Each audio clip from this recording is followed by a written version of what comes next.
This arrangement began in earnest, if I recall, around when we won the battle against the Rossos. But the Rosso clans declined, the underworld descended into chaos. Tensura helped maintain a fragile peace, but local governments were too weak or too corrupt to handle the rising crime. During a late-night talk with Omija, I pitched a what-if scenario.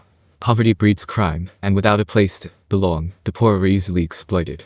To fix this, we decided to provide secret under-the-table support. By creating jobs for those at rock bottom, we'd stabilize the region while expanding our own influence. It wasn't just about justice. It was about keeping the world running smoothly under our control. First off, we'll create our own crime outfit. We've already laid the groundwork for this by absorbing all the groups we crushed in each nation. And I'm thinking about taking out all the ones we've let survive for now, too. It might have been a bunch of drunken nonsense, but it did succeed in grabbing Omija's attention. I see. No, there's no group in the Western nations that can compete with Cerberus. And I think a lot of people would swear their loyalties to this new group, as long as they're guaranteed food, clothing, and shelter. Omija hadn't been too enthusiastic so far. But what I said next proved to be the deciding factor. Right.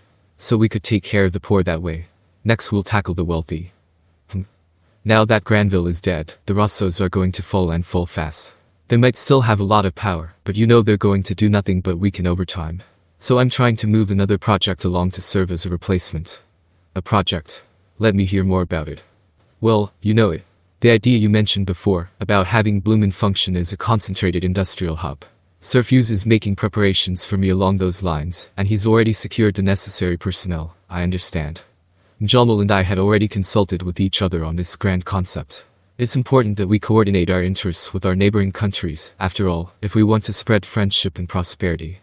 We could combine the Dwarven Kingdom's industry, Farminus's agricultural output, and Thalian's industry as well.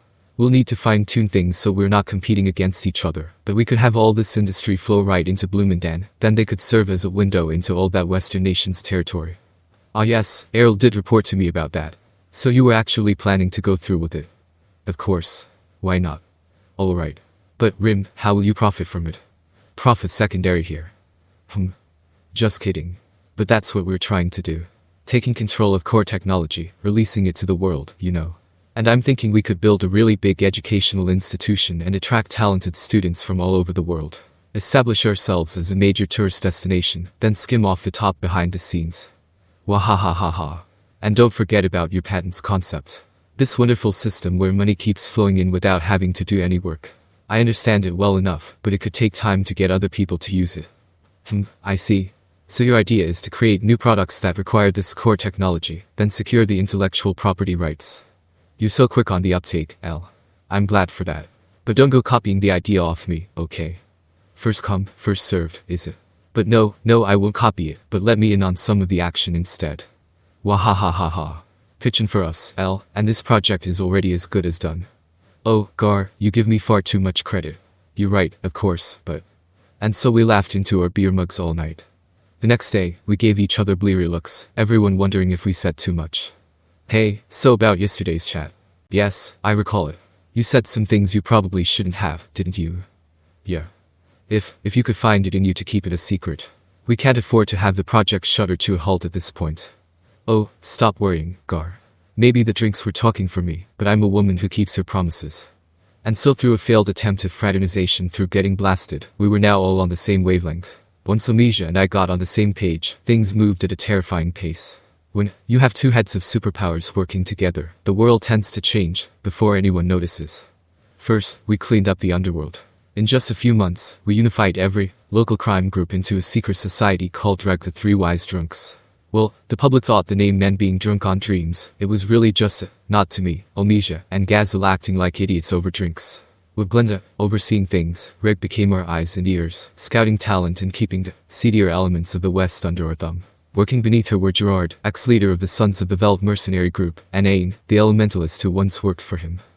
Above ground, we played a smarter game. To avoid a stagnant monopoly, we set up two rival giants.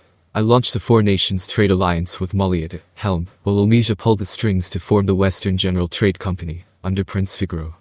People think these two companies are locked in a fierce price war, but here's the kicker. Between Omija's shares and mine, we control 61% of our competitor. We've essentially built a playing field where we own both teams. Now, even with the Eastern Empire attacking, these companies are booming with wartime demand. Is it a bit opportunistic? Maybe. But as a major shareholder, I'll just call it a necessary evil and keep my pockets full. After all, if you're going to run the world, you might as well own the market. At the inn, I was taken to a detached town Omija was occupying. Thanks for waiting for me. How's it going, Elle? No point speculating any further. Time to ask what she wanted to talk about. She did look pretty miffed about something, not even trying to hide her depression as she stared right at me. Oh, something upsetting you. Upsetting would be the kindest way of putting it. Do you have any idea what you have done? What? Oh, man, she sounds legit pissed. And this didn't seem to be any wise drunk business after all. How do you mean? Sit down. Sure. Not wanting to anger the sharp-eyed Omija any further, I meekly kneeled down on the tatami mat floor. Molly was doing the same next to me, and this seating position was clearly making his legs cramp up. Rim, is it true that you've been evolving some of your people? How does she know that? I gave Molly a quick side glance. He shook his head back to indicate he didn't know, either. So where did the leak come from? My boy Gazel gave me an urgent message. He said he wasn't sure whether to tell me but decided to in the end. Honest of him, isn't it? To Omija, even a sly old fox like Gazel was still her boy. But that's what happened. I wasn't really hiding what I did, so I shouldn't be that shocked, but the sheer speed was pretty unexpected. Well, the Eastern Empire's a lot more dangerous than I thought, so I wanted to get ourselves powered up as best I could. I didn't think hiding it was a good idea, so I invited Jane to witness it. Oh, so it's true. She stood up, turned her back to me, and looked out a window. There was something sad sorrowful, in a way about the sight. Why are you talking like it's somebody else's business? Then she whacked me on the head with the folding fan she took out from her pocket. No, I didn't mean it like that. I was just trying to lighten the mood here a little. Sheesh. What you even want to do with an army that powerful? It's not that I want to do anything, really. I'm trying to build a country that's fun to live in. And Gazel tells me you have more primals serving you than just Diablo now. Yeah. Sorry, I thought I told you. I wasn't aware of it myself until a little while ago. You know Tensura, don't you, Elle? I always thought she was really talented, but it turns out she's a primal, too, I guess. So there's her and two more, Carrera and Ultima, and they're serving as heads of our Supreme Court and Chief Prosecutor, respectively. When I finished explaining matters, Omija began to visibly shake. And that is the truth as well. She groaned. Then she sat down in front of me, gazing straight into my eyes as she asked me directly, "Are you trying to destroy the world?" No way. Because from my viewpoint, that's the only thing this could be. Now she was shouting. I hurriedly began making excuses, Molly joining my side, as we verbally sparred for the next half hour or so. So you're telling me that Guy and Ludora are playing a game, using their respective pieces to decide on a winner? Right, exactly. Is that true, Gar? I can't say I am that well informed on the situation, either.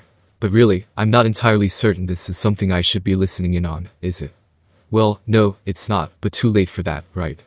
If I may, I'm not entirely sure too late for that is much comfort for me. Yeah. Guess I totally dragged him into this, didn't I? Sorry about that. But given the relationship we have, I'm sure Molly will forgive me soon enough. I think I understand now.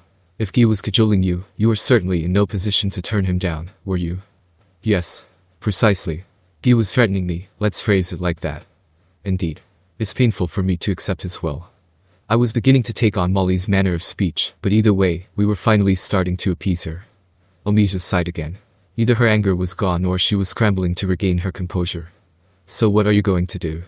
What do you mean? You're not going to resign yourself to being a pawn in Guy's game, are you? I think I am, actually. Why? Well, I've been thinking.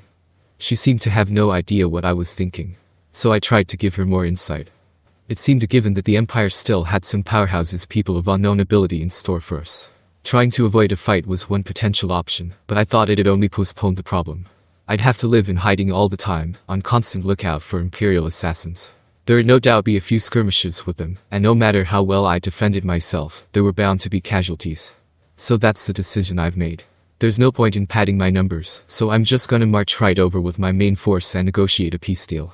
If we can get rid of Ludora's pawns while we're there, hopefully Guy will take care of the rest for us. I really couldn't rely on Guy at all, so I wasn't expecting that much from him. But then the question became who to take with me. Are you going to be alright, Sir Rimuru? Whoa, Molly, who do you think I am? I may not look it, but I'm part of the Octagram, you know. Whether it's an emperor or his personal guard, I ain't losing sleep over any of their guys. Yes indeed. Truly, you are like a goddess too. Goddess. This guy's still looking at me that way. One glare from me made him rethink his words. I mean, truly you're a demon lord we can all trust in. Yes, well, just leave it all to me, then. Ha ha ha. Wah ha ha ha ha. We both laughed our heads off. So can you specify to me whether you plan to simply defeat Emperor Lidor's guard or kill them all outright? I wasn't a fan of any questions that assumed I'd be victorious, but I already had an answer to this one. I'll avoid killing as much as I can.